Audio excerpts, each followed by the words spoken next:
Back at again another YouTube video. It's your boy Riot G. Today we're gonna react to 10 times wrestling heels turned ultra heel. We're gonna react to 10 times wrestling heels turned ultra heel. Let's get right into the video.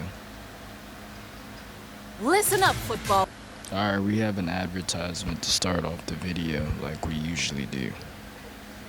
Ash at the Beach, Cena at Elimination Chamber, Seth Rollins on Raw, Def Rebel every time they make a new terrible theme song. Wrestling history is full of famous heel turns. A traditional turn involves a performer going from babyface to heel, but what if they were already evil? What if a wrestler was bad to start with, but somehow found a way to get even worse? For this list, we'll be looking at moments that feel like traditional heel turns, but have that little added wrinkle that makes them oh so special. Some of these facilitated face turns from other performers, but we're just focusing on the bad guys. We're just so positive, aren't we?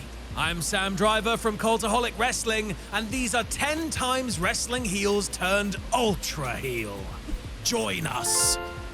Number 10, when it wanes, it pours. AEW's All In show in 2025 will go down as one of the best in the company's history. The Young Bucks lost their We're gonna skip this one. We don't know too much about AEW, so we're gonna skip this one. I know about Christian Cage and AEW, so what? I'm guessing Adam Copeland, aka Edge, turned heel. Is that what happened? Edge turned heel? I don't know. When John Cena shockingly turned heel at Elimination Chamber 2025, nobody thought that one of the biggest players in this run would be R-Truth. When his childhood hero went bad, Truth eventually sided with his idol. He got involved in the main event of Backlash to cost Randy Orton and help Cena retain the WWE Championship. Cena, Orton, and Truth in a pay-per-view main event in 2025? Time is indeed a flat circle. Following his handy assist, Truth approached Cena at the post-show press conference, no doubt expecting some sort of reward. Instead, the champ picked him up and hit him with an attitude adjustment through a table. By turning on Truth like this, Cena was able to generate more heat for his heel persona, which he desperately needed after a lackluster start to the gimmick. People love R-Truth, so attacking him was akin to drop-kicking a puppy into a piranha-infested lake. This exchange led to Truth taking on Cena at Saturday night's main event, which would be his last match before he was unexpectedly released. This then set in motion a whole bunch of other stuff, which we simply don't have time here to go into. Number 8, the Great China Switcheroo. At WrestleMania 15, Triple H shocked the world when he turned his back on D-Generation X and joined forces with the corporation. The turn came when Trips attacked stablemate X-Pac during his European Championship match with Shane McMahon, handing the big win to Shano. But wait, how was the game able to get away with this? Where was the referee? Well, that's where China comes in. Earlier in the night, the ninth wonder of the world had helped Trips defeat Kane. This made it look like she was rejoining DX, having left the group earlier in the year. Everyone was back together again, and everybody was happy for about half an hour. When China got up on the apron and distracted the referee during the Yeah, I got y'all comment down what's y'all favorite tag team. Mine's D-Generation X. X-Pac Shane match, it appeared as if she was going to be assisting her teammate. Instead, she was simply covering for the H-Man, who was out to ruin Little Sean's day. The face turn earlier in the night had all been a ruse. China was still evil, only now she was even more evil because she'd corrupted poor, innocent Triple H. Alright, maybe he wasn't that innocent, but you get the idea. Number 7, Devolution. At SummerSlam 2004, Randy Orton made history by becoming the youngest world champion in WWE history. He did so by winning the World Heavyweight Championship from... let's just move on. Not only was Orton barely out of diapers when he won the big one, he was also right in the middle of a storyline with Evolution. The faction had elevated Randy to main event status and were thrilled that their chosen star of the future had already returned on their investment. At least that's what we all thought. The next night on Raw, Orton's stablemates came out to congratulate him on his big win. They hoisted the Viper up into... Yup, I remember this. This is what led to Batista versus Triple H at WrestleMania 22 or 23, one of them. Um, Correct me if I'm wrong, but yeah. Orton, youngest world champ, Evolution heel turn. To the air on Batista's shoulders, then Triple H turned his thumb down. The group viciously attacked their youngest member, unhappy that he'd won the title before his time had come. Evolution had done some previously devious stuff in their time, but brutalizing one of their own? That was low even for them. All of this, of course, led to Orton becoming a babyface and feuding with Triple H, which, again, maybe, we should just move on. Number 6, making Blistery.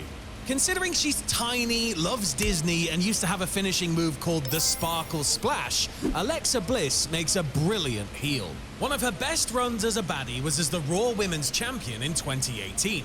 This included the Elimination Chamber pay-per-view, which marked the first time that female wrestlers were allowed to compete inside the titular structure. Bliss would outlast 5 other women to win this historic match, retaining the title in the process. She cut a promo immediately after the match, talking about how much the victory meant and how it proved that anyone could accomplish their dreams. At the drop of a hat, Bliss went from sincere hero to arrogant villain. She told the audience that, in reality, none of them would ever achieve anything, and that the only thing she had proven was that she was still the best. WWE really got to have their cake and eat it, too. They got to have a nice moment with Bliss talking about how far women's wrestling had come, and then they also got to dump a load more heat on her by having her ruin it. Number 5, Henry shocks the world. It's the moment that turned a generation of wrestling fans off the color salmon for life. Alright. I know this too, because I seen this live on TV. Mark Henry's fake retirement. Cena gave him the title just to hold it. All this led to was their one-on-one match. I forgot which pay-per-view. I think it was Money in the Bank. And it was for the world champion. Cena retained.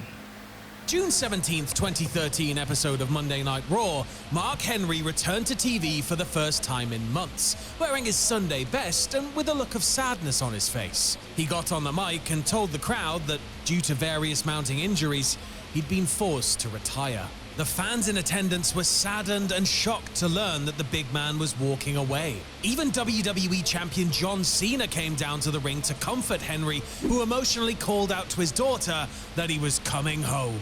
And that's where he sprang his trap. Henry swept Cena off the ground and planted him with the world's strongest slam. He wasn't going anywhere, and he just pulled the wool over. It definitely cut me off guard, so I'm guessing it caught a lot of people off guard. Everyone's eyes. It's easy to forget that prior to his time away, Henry had been a heel. His fake speech was so good that it convinced everyone that he'd been a face the entire time. But in reality, Sexual Chocolate still had a heart of pure coal. Number 4, MJF takes the low road. Maxwell Jacob